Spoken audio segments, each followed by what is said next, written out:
O que de mais sério a igreja atual perdeu foi a presença do Deus Todo-Poderoso.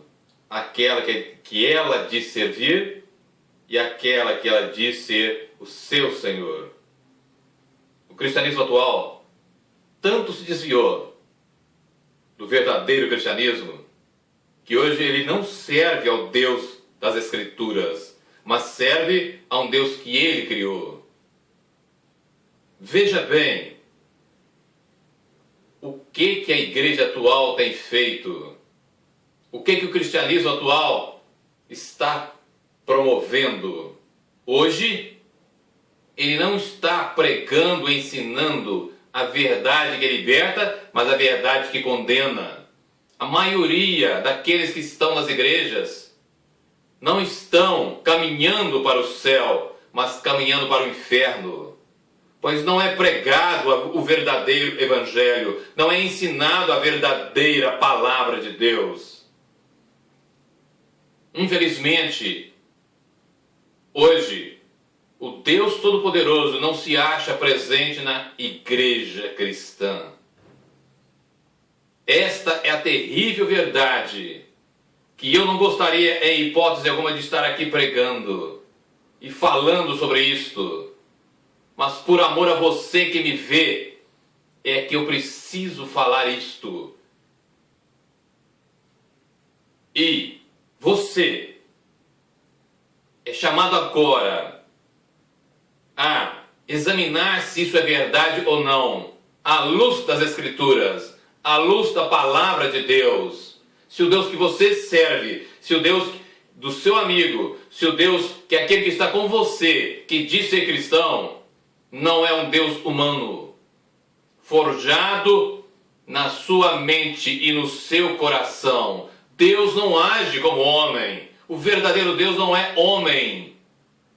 Números 23, 19. Deus não é homem para que minta, nem filho do homem para que se arrependa. Isaías 55, 8 em seguida. Versículo 8 em diante. Os meus caminhos não são os vossos caminhos, os meus pensamentos não são os vossos pensamentos. Pois assim como o céu está mais alto que a terra, os meus caminhos e os meus pensamentos são mais altos do que os vossos. A palavra de Deus, toda ela, do início ao fim, nos fala de um Deus todo-poderoso, nos fala de um Deus verdadeiro, vivo, que interfere neste mundo. Mas hoje, o que você vê em quase todas as igrejas que se dizem cristãs é um Deus que está servindo aos caprichos do homem, que não está fazendo a sua santa, perfeita, imaculada vontade, mas vive em função do homem, para servir ao homem, que tem uma vontade totalmente corrompida pelo pecado. Desde Adão até hoje, como eu já disse, a vontade do homem é dirigida pelo pecado, é dirigida pelas suas paixões carnais. E hoje nós vemos um cristianismo de paixões mundanas, de prazeres mundanos, e não um cristianismo que tem prazer em servir ao Deus Altíssimo, que não tem prazer em servir ao Senhor dos Exércitos, que não tem prazer em fazer a vontade do Pai.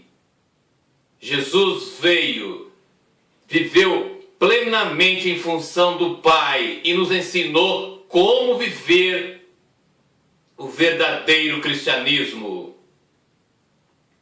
Muitos hoje tiveram, de fato, um início passando pela porta estreita, mas mudaram o que o Senhor falou. Jesus nos fala de um caminho, de uma porta estreita e um caminho apertado, e também de uma porta larga e um caminho espaçoso. Esses que começaram passando pela porta estreita estão agora caminhando pelo caminho espaçoso. Eles inverteram, mudaram toda a palavra, torceram a palavra, falaram e viveram e estão vivendo agora. Tiveram início passando por uma renúncia, por um arrependimento, por uma mudança de vida, mas agora estão se deleitando nas coisas deste mundo, ou seja, tiveram o seu início numa porta estreita, mas agora caminham pelo caminho espaçoso. Isso não é cristianismo. Não foi isso que o Senhor ensinou. E não é este o verdadeiro evangelho de Cristo. Quando que vocês vão entender que o Deus verdadeiro não se submete à sua vontade, à sua palavra, às coisas que você deseja? É você que tem que fazer a vontade do Pai. É você que tem que viver segundo o que Cristo ensinou. O Evangelho não foi feito para que você cresça segundo este mundo. Jesus, em Lucas 19:10 diz: o Filho do Homem veio buscar e salvar aquilo que havia se perdido. E não o que você encontra em muitos lugares, o ditado que você já deve ter encontrado. Nem Jesus agradou a todo mundo. Ele não veio agradar o mundo. Ele veio sim em obediência ao Pai, cumprindo um plano perfeito de Deus para realizar tudo aquilo que o Pai quer, tudo aquilo que o Senhor quer. E não há como se chegar aos céus a não ser por Jesus Cristo. E por que eu estou dizendo isso? Porque muitas igrejas hoje estão inventando caminhos paralelos, inventando evangelhos paralelos, que a palavra de Deus, no capítulo 1 da carta aos Gálatas, chama de outro evangelho. E todos aqueles que vivem segundo este outro evangelho estão sob maldição divina. Gálatas 1, do 8 em diante. A palavra que hoje cada um de nós, a começar de mim que falo, é acorde. Você que me vê, acorde. Você está caminhando já debaixo da ira do abandono de Deus, que deixa que você caminhe segundo o que você quer, mas você está caminhando para algo ainda muito mais sério, que é a ira eterna de Deus, que será despejada sobre você, se você não se arrepender dos seus pecados e não se voltar totalmente para Deus. E não se voltar totalmente para Deus, para que você possa receber dele a graça do arrependimento, para que você possa ser uma nova criatura, pois ninguém entrará nos céus, ninguém verá o Senhor se não for uma nova criatura, se não nascer de novo, se não tiver um processo contínuo de santificação, que somente o Espírito Santo pode realizar.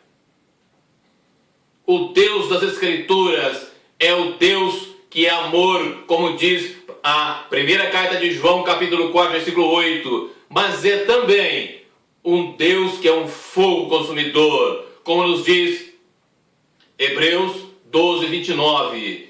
Mas quando o escritor aos Hebreus diz que o nosso Deus é um fogo consumidor, ele estava se referindo, veja o contexto disso, no original grego, para que nós o sirvamos, para que nós tenhamos uma vida de piedade e vivamos com santa reverência. Ou seja, ele estava se referindo ao momento de culto, de cultuar a Deus.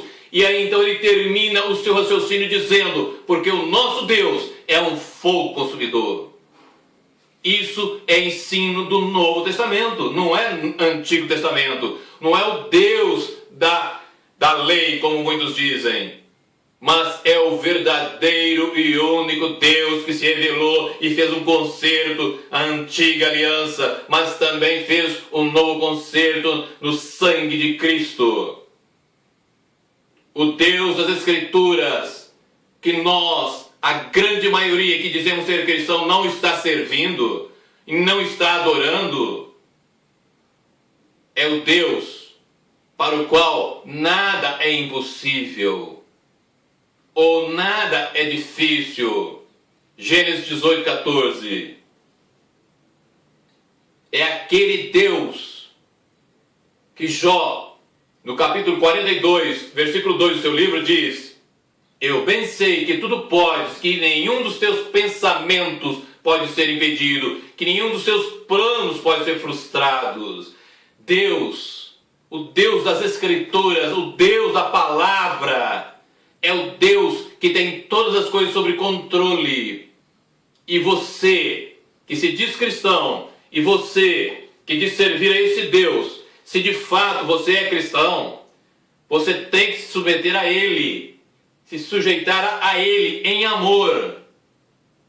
Tiago 4, 7. Sujeitais a Deus, resistir o diabo, e ele fugirá de vós. A primeira coisa, sujeição a Deus e a sua vontade. Não há outra maneira. Deus não deu duas opções. Se você quer ser cristão, ser cristão, só há uma forma. Você tem que estar debaixo do senhorio absoluto de Jesus Cristo. Kyrios, que quer dizer o Senhor absoluto, o dono, o proprietário de tudo e de todos. Seria uma coisa estúpida da minha parte dizer para você, se você não é cristão e me vê, falar que para que Jesus seja o seu Senhor, você tem que ser cristão. Não, independente disso, Ele é o seu Senhor. E quer você goste ou não, você terá que se dobrar diante dEle e proclamar para a glória do Pai que Jesus Cristo é o Senhor. Pois isso está na palavra, e a palavra de Deus é a verdade. Quer você goste ou não, quer você queira ou não. Muitos vão dizer, mas você está muito bravo. É claro que sim, pois o tempo urge. Jesus está às portas. Jesus está voltando, e não é somente para isso. É diante de tanta imundície, diante de tanto banho de imundície que nós temos visto dentro do meio cristão, que só há uma maneira: arrependa-se, mude a sua maneira de ver, volte-se, submeta-se ao Espírito Santo, renda-se a Ele, renda-se ao Espírito Santo, é a única forma. Hoje não se aceita a disciplina do Senhor, hoje não se aceita a correção do Senhor, mas se aceita tantas outras coisas alternativas à palavra que não procedem de Deus, tantas teologias, entre aspas, que nada mais são do que o agir de Satanás, que nada mais são do que o coração perverso e enganoso do homem quer, como diz a palavra. O convite, o chamado de cada um é para ser santo, como Deus é santo. A palavra de Deus nos ensina que a prioridade maior do Senhor é que todos que são o seu povo sejam santos. Porque sem santidade, eu repito, ninguém verá Deus. E como eu disse, agora que ninguém, ou quase ninguém, aceita a correção e a disciplina do Senhor, e portanto deixa de ser filho de Deus para ser bastardo, veja e acompanhe comigo Hebreus 12, a partir do versículo 5, quando o Senhor nos fala a respeito da sua correção e da sua disciplina, e por que ela ocorre. Versículo 5. Veja agora o que ele nos fala. Para mim que estou pregando, mas para você que me vê. E já vos esqueceste da exortação que argumenta convosco como filhos?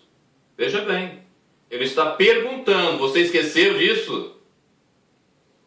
Filho meu, não desprezes, veja bem, não desprezes a correção do Senhor e não desmaies quando por ele fores repreendido. Suporte a correção do Senhor e acolha a correção do Senhor. E ele continua, porque o Senhor corrige o que ama e açoita a qualquer que recebe por filho. Veja bem a palavra. Ele corrige o que ama, corrige por amor, e açoita qualquer que recebe por filho. E nós vamos ver por que acontece isso e para quê.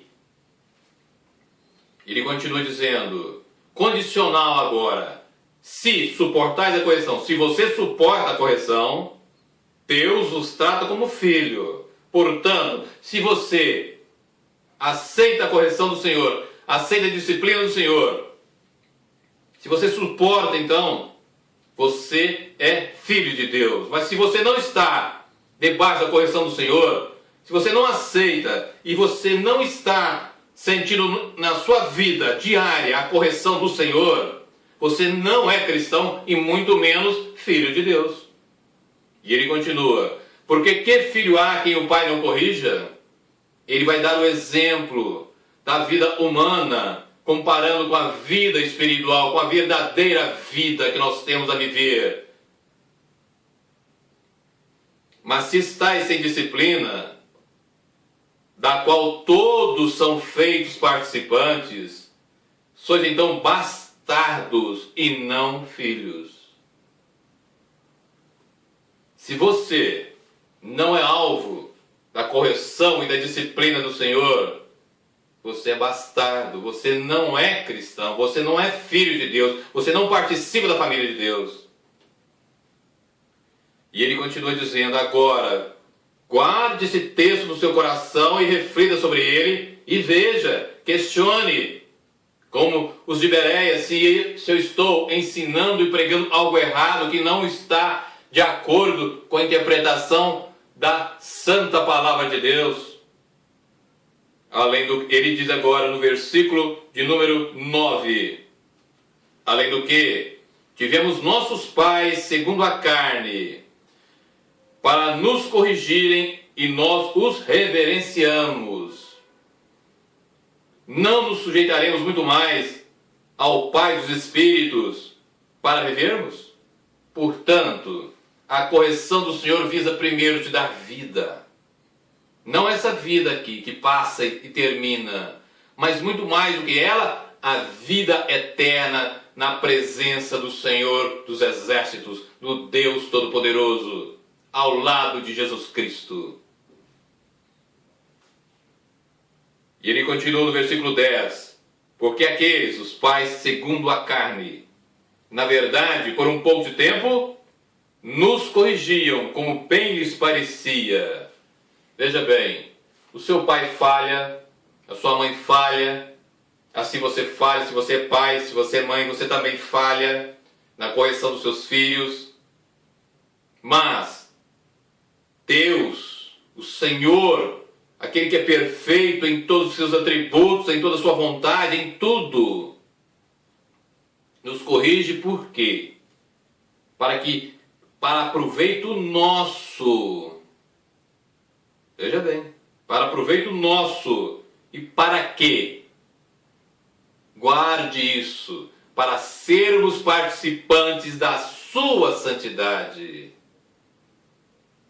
Carne alguma, incorrupção alguma, tudo aquilo que é incorruptível, tudo aquilo que é impuro, não entrará no céu, não participará da santa presença de Deus. E como eu disse no início, hoje o cristianismo se prima em não ser santo, em não ser puro, em não ter a presença de Deus.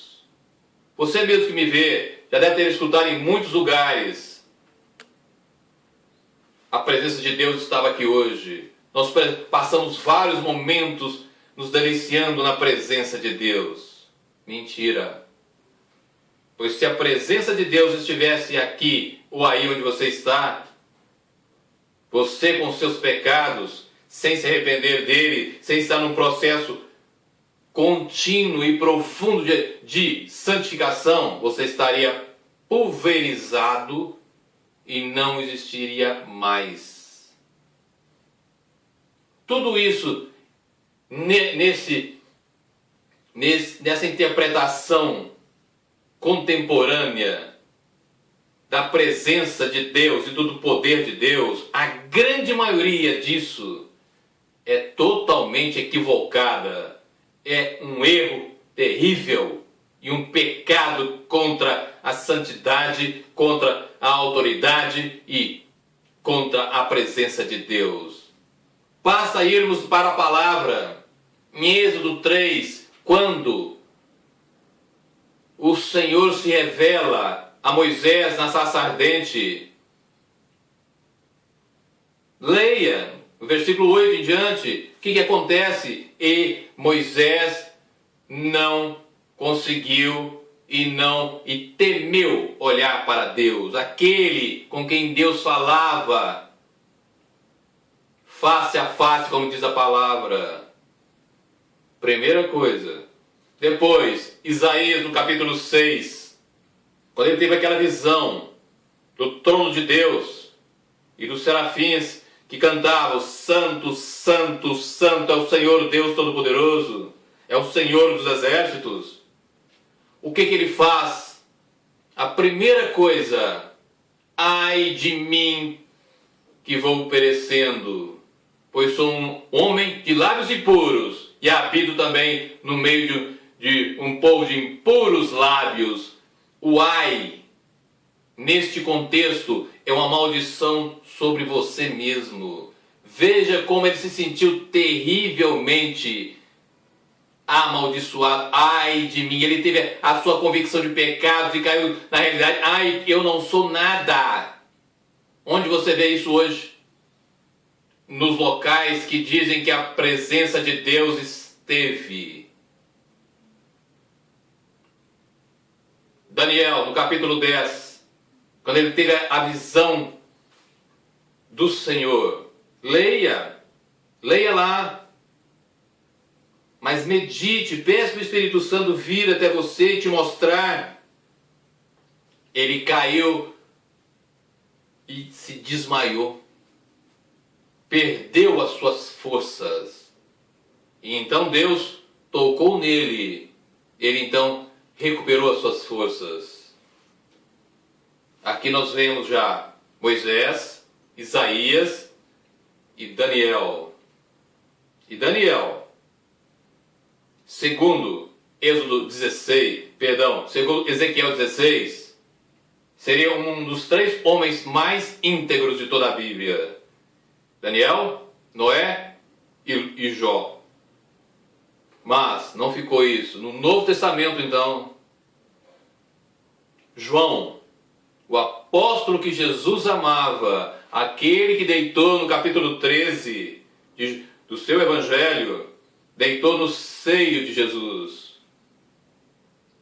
Quando, na visão que ele tem em Apocalipse 1, no versículo 17, ele diz que: quando eu virei para ver, caí como um morto.